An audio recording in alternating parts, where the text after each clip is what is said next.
we go to Ken Buck. He's out in Colorado, and he is got very clear opinions on separation of church and state, and he's going to share them with us. Let's show you the video, and then if you can't hear it, I'll explain what he said. I disagree strongly with the concept of separation of church and state. It was not written in the Constitution. While we have a Constitution that is very strong in the sense that we are not going to have a religion that's sanctioned by the government, it doesn't mean that we need to have a separation between government and religion. And so that concerns me a great deal. So I think there are cultures. I'll tell you what concerned me a great deal was the applause. Man, that scared me, man. People are applauding that? That's crazy talk. He says that he strongly disagrees with the concept of a separation of church and state. He says it was not written into our Constitution, except for the part where we say we shall not establish a state religion. But no, not good enough, not good enough.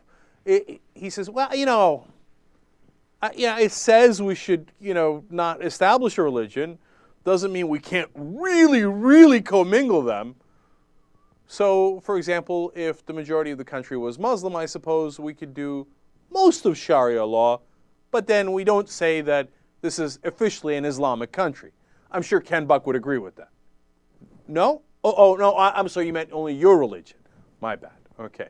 Wait, but by the way, Ken, how do we choose which religion we should commingle with our state? It's a good question. It was one of the questions that Thomas Jefferson asked. And Thomas Jefferson was, of course, famously talked about that separation of church and state.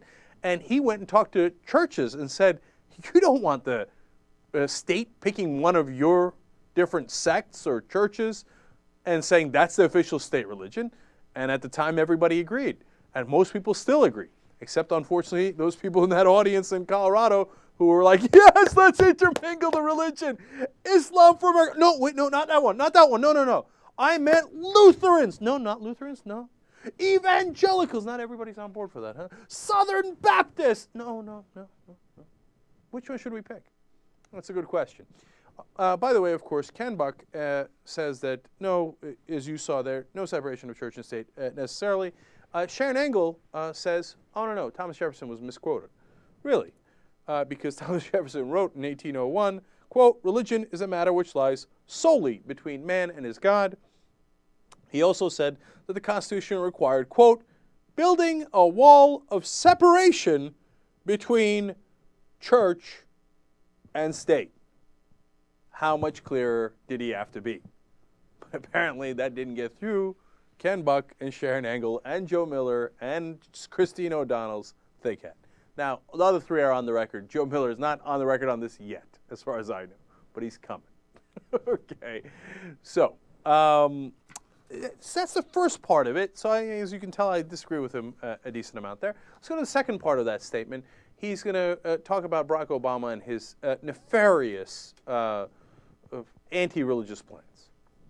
We are as strong as we our culture gives us our strength. I guess is the best way to put that. And I am worried about the fact that we seem to be walking away from culture. And one thing that President Obama has done that I would certainly speak about is calling the Christmas tree, which has historically been called a Christmas tree in Washington, D.C., a holiday tree. It's just flat wrong. Yeah, I'll tell you what, that Obama, what a PC.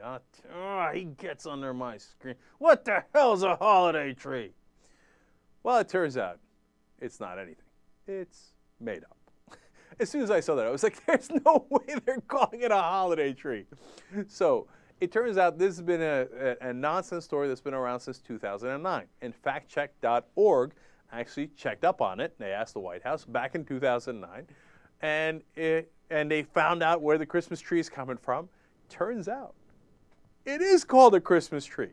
It turns out they did put up the Christmas tree in 2009, and they put ornaments on it. See, in an email sent around by these clowns, which Ken Buck is taking to be fact and then presenting to the public, it says they're going to call it a holiday tree, and they're not even going to put any ornaments on it. What kind of sick American doesn't put ornaments on a Christmas tree? Okay. Well, of course, it turns out, of course, they're putting ornaments on it.